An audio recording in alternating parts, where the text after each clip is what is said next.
लिट्टू दास राज्य सभापति जातीय दलित आदिवासी महासभा ए देश में तमाम राज्य रे दुर्बल वर्गों उपरे देश रे संविधान बलवत्त थिला बेले दुर्बल वर्ग मानक उपरे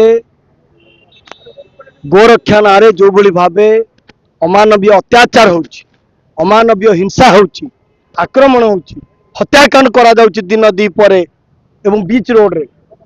अर्थात ए राज्य रे आईन श्रृंखला परिस्थिति विपर्यस्त होइची एवं कोठी ना कोठी भुसुड़ी पड़ची एवं ए राज्य रे बे केवल जाति और धर्म ना रे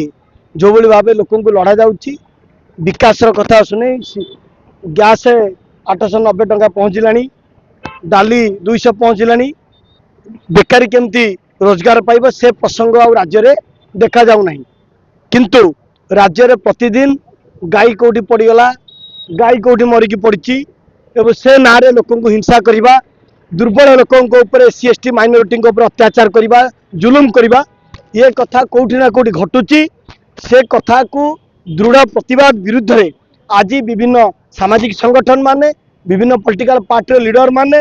एवं मानववाद बंचाओ अभियान रे विश्वास रखुवा व्यक्ति विशेष माने आज ये एकजुट होकर राज्य राजधानी मास्टर कैंटीन छकरे प्रतिवाद जाहिर करचंती देश संविधान आधार चलुची मनुस्मृति आधार नु एणु देशर संविधान को आउरी सशक्त करने ये राज्य रे मुख्यमंत्री कर जेतिकी दायित्व साधारण लोकर सेतिकी दायित्व किंतु गाई रक्षा नारे जो किसी उदंड युवक माने व्यक्ति विशेष माने निजको गुंडा बोली भावुचंती खंडा रे केक काटुचंती खंडा देखैकी लोक मानक भय कराउचंती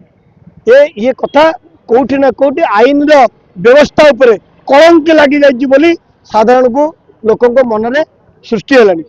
एवं मोहन माझी सरकार तुरंत यही भली जो माने भिड़ हिंसा करुचंती हत्या करुचंती घरे पसी आक्रमण करुचंती एमान को विरुद्ध रे एनएसए लगेगी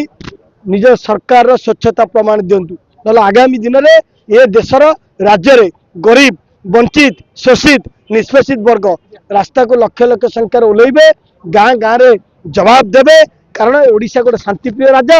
राज्य होता बेले एटी से गुजरात और यूपी मॉडल रो दादागिरी चलबनी ये शांतिप्रिय राज्य संविधान आधार देश चलुची एवं संविधान को जी भायोलेसन कर विरुद्ध कठोर कार्यानुष्ठान।